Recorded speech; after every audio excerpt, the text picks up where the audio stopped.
मसीह का प्यारा वचन, ये है वचन, प्यारा वचन, यीशु मसीह का प्यारा। परमेश्वर के धन्य नाम की महिमा हो। प्रभात मनन के सत्र 1594 में आप सभी का बहुत ही विनम्रता के साथ स्वागत करता हूं। आइए आज का मनन के लिए हम पढ़ते हैं तीमुथियुस को भेजी गई दूसरी पत्री अध्याय 4 पद 8। भविष्य में मेरे लिए धर्म का वो मुकुट रखा हुआ है जिससे प्रभु जो धर्मी और न्यायी है मुझे उस दिन देगा, और मुझे ही नहीं पर उन सबको भी जो उसके प्रकट होने को प्रिय जानते हैं। पिछले दिन हम ये मनन किए थे कि धर्म का मुकुट क्या है और वह किस प्रकार के विश्वासियों को मिलने वाला है। हम देखे हैं कि धार्मिकता का मुकुट अथवा धर्म का मुकुट उन विश्वासियों को मिलने वाला है जो प्रभु यीशु मसीह के आगमन की प्रतीक्षा में अपने आप को पवित्र रखने की कोशिश करते हुए जीवन बिताते हैं। यहाँ एक और बात हमें अवश्य याद रखने की है, कलीसिया प्रभु यीशु मसीह की आत्मिक दुल्हन है। दूसरा कुरिन्थी 11:2, प्रकाशित वाक्य अध्याय 19 पद 7 और 8। वर्तमान संसार में रहते वक्त हम जो विश्वासी हैं उस दुल्हन के समान हैं जिसकी मंगनी हो चुकी हो और विवाह का इंतजार कर रही हो। हमारा दुल्हा यीशु मसीह जब हमें ले चलने के लिए आएंगे वह हमें क्या देखना चाहेंगे? संसार के पापों से अपने आप को बचाकर जीवन व्यापन करने वाली अपनी दुल्हन को वो देखना चाहेंगे ताकि हमारे साथ उनका आत्मिक विवाह हो। प्रारंभ में पढ़ी गई पद में पौलुस ये भी स्पष्ट किया है कि हमें धार्मिकता का मुकुट कौन देने वाला है और उनका क्या योग्यता है। प्रेरित पौलुस ये बात स्पष्ट किया है कि यह मुकुट देने वाला स्वयं प्रभु यीशु मसीह ही है। वहाँ अवश्य ध्यान देने की एक और बात है, ये प्रभु यीशु मसीह जो हमें धर्म का मुकुट देने वाला है वो स्वयं धर्मी और न्यायी है।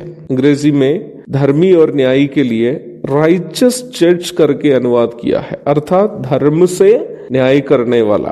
प्रभु यीशु न्याय करने का अधिकार प्राप्त परमेश्वर का पुत्र है। यूहन्ना अध्याय 5 पद 27। प्रभु यीशु मनुष्य का न्याय करते समय न्याय करने का मापदंड क्या है, किस आधार पर हमारा वो न्याय करने वाला है? प्यारो, अवश्य याद रखनी है, जब प्रभु न्याय करेंगे हमारा, वो अपनी ही धार्मिकता से हमारी धार्मिकता का तुलना करके हमारा न्याय करेंगे। हमारी धार्मिकता का स्तर इस आधार पर परखेंगे कि हमारी धार्मिकता का स्तर यीशु मसीह की धार्मिकता के स्तर की तुलना में कितनी है। इसलिए प्रारंभ में पढ़ी गई पद में यीशु मसीह को धर्मी और न्यायी करके बुलाया गया है। हम अक्सर अपनी धार्मिकता को, अपनी आत्मिकता को दूसरे विश्वासी की या संसार के अन्य लोगों की धार्मिकता या आत्मिकता के साथ तुलना करके अपने आप को आत्मिक या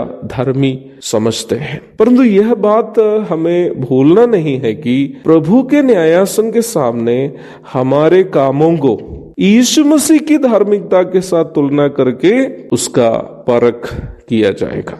हमें ये बात सोचनी है कि यीशु मसीह की धार्मिकता के साथ हमारी धार्मिकता का तुलना करते समय हमें कितना मार्क, कितना अंक मिल सकता है।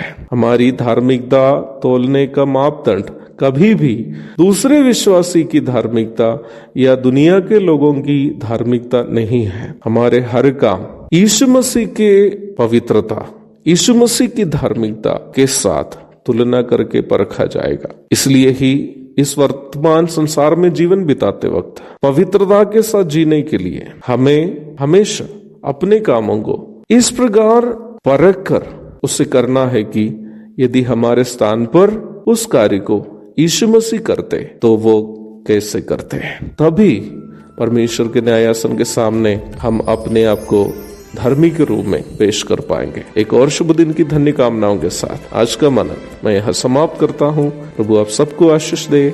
आमीन।